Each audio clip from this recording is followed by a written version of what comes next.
The night the 60s died. Stop. Close your eyes and imagine the summer of 1969. The air smells like peace, music, and possibility. Everyone's talking about the moon landing and Woodstock. But while the world was looking up, a darkness was crawling through the canyons of Hollywood. The names Sharon Tate and Jay Sebring were the epitome of celebrity and the good life. The name Charles Manson was an unknown whisper. In just 48 hours, that whisper would become a scream, and the lives of 7 innocent people would be brutally extinguished. The murders that followed were not just a crime, they were a deliberate, theatrical ritual designed to start a race war. This is the story of how an ex-con, fueled by twisted prophecies and the lyrics of the Beatles, convinced a group of middle-class kids to become the face of pure, unfettered evil. This is Helter Skelter.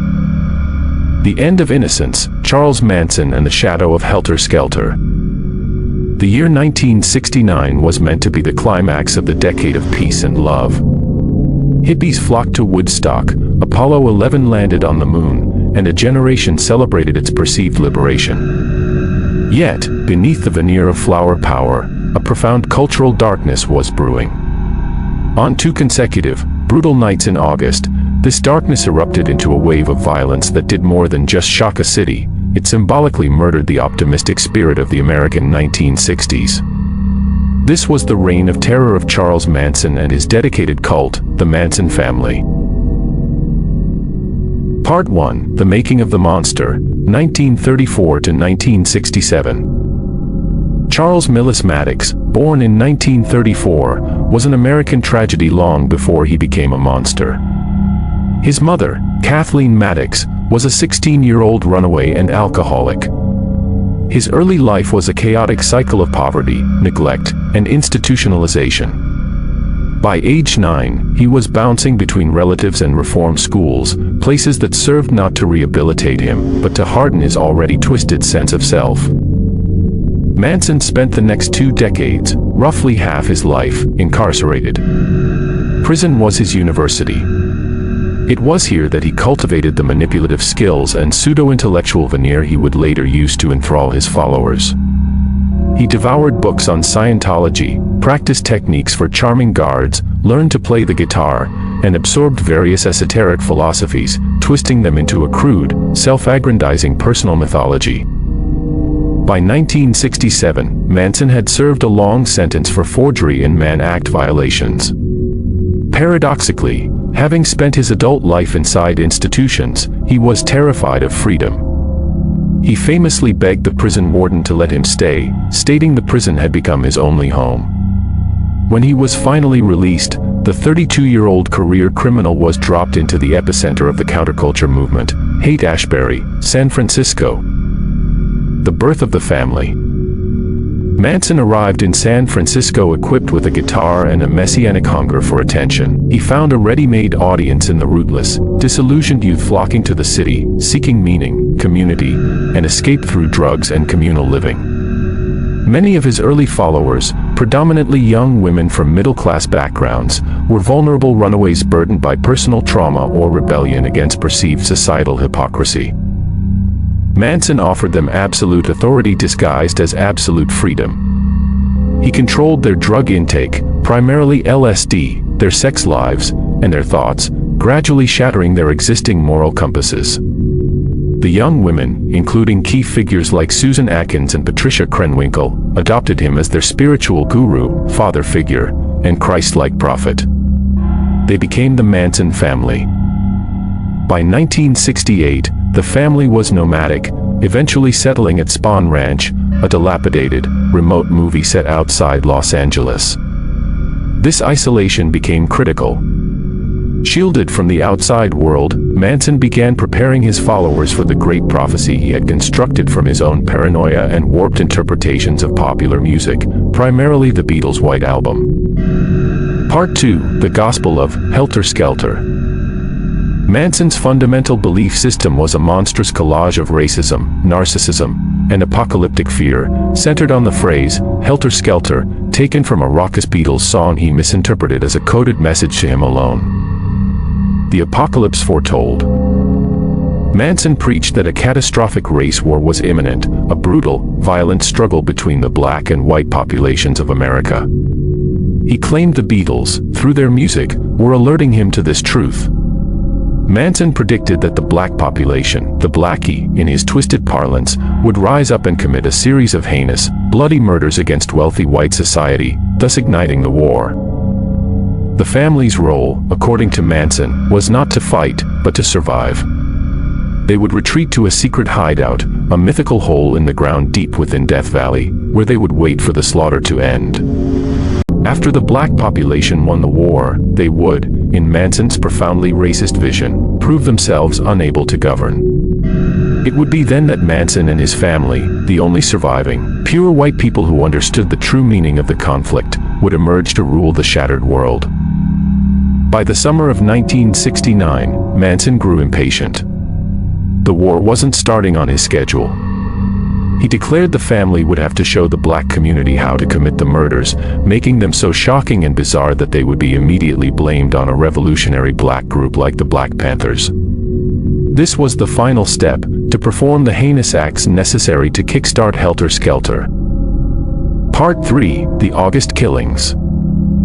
The family's violence began not with the famous Tate murders, but with the murder of music teacher Gary Hinman on July 31, 1969, over a dispute involving money and drugs. Hinman was tortured for 2 days before being stabbed to death by family member Bobby Beausoleil. Before leaving, the killers used Hinman's blood to scrawl "Political Piggy" on the wall, a clear effort to frame the Black Panthers. Beausoleil was quickly arrested, giving Manson an additional, immediate motive: commit copycat crimes to prove the real killer was still free. The Tate murders, August 8 to 9, 1969. On the night of August 8, Manson ordered his most devoted followers, Charles "Tex" Watson, Susan Atkins, Patricia Krenwinkel, and Linda Kasabian, who would become the key state's witness, to drive to a house at 10050 Cielo Drive in Benedict Canyon. The house had belonged to record producer Terry Melcher, who had earlier met Manson and refused to sign him to a record deal, a major blow to Manson's ego. Though Melcher no longer lived there, Manson chose the location as a symbol of the Hollywood establishment that had rejected him. The residents that night were actress Sharon Tate, wife of director Roman Polanski and 8.5 months pregnant, celebrity hairstylist Jay Sebring, coffee heiress Abigail Folger, and her boyfriend, Polish writer Wojciech Frykowski.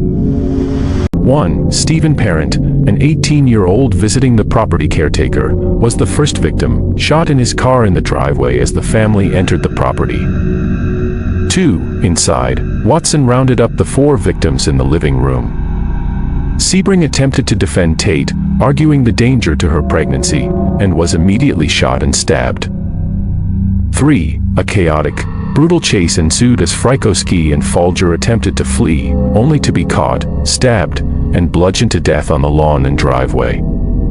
Frykowski sustained 51 stab wounds. 4. Finally, Sharon Tate was brutally stabbed 16 times while pleading for the life of her unborn child. Susan Atkins later testified to holding the victim down. 5. As instructed, the killers left a gruesome calling card. Atkins used Tate's blood to write the word "pig" on the front door. The total body count was 5. The LaBianca murders, August 9 to 10, 1969. The following night, Manson was reportedly displeased by the lack of clear message left at the Tate scene. He decided to personally accompany a new group, the original 4, plus Leslie Van Houten and Steve "Clem" Grogan. They drove to the Los Feliz neighborhood, ultimately choosing the random home of grocery executive Leno LaBianca and his wife, Rosemary. Manson and Watson entered the house first, tying up the couple. Manson then left, taking Kasabian, Atkins, and Grogan with him, but ordered Watson, Krenwinkel, and Van Houten to carry out the murder, intending for this crime to be messier and more explicit. The violence that followed was methodical and savage.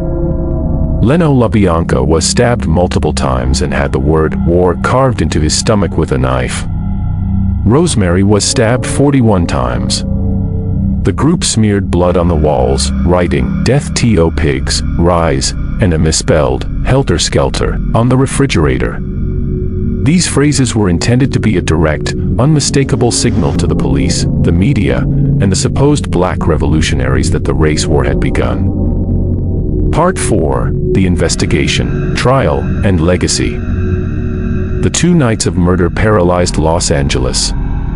The sheer savagery and lack of apparent motive for killing a pregnant actress and a grocery executive couple baffled the police. They initially pursued theories of drug deals, occult rituals, and copycat killings, but failed to connect the 2 scenes or the pig and Helter Skelter messages. The arrests and the breakthrough. The break came in late 1969. While jailed on other charges, Susan Atkins began boasting of her involvement to her cellmates.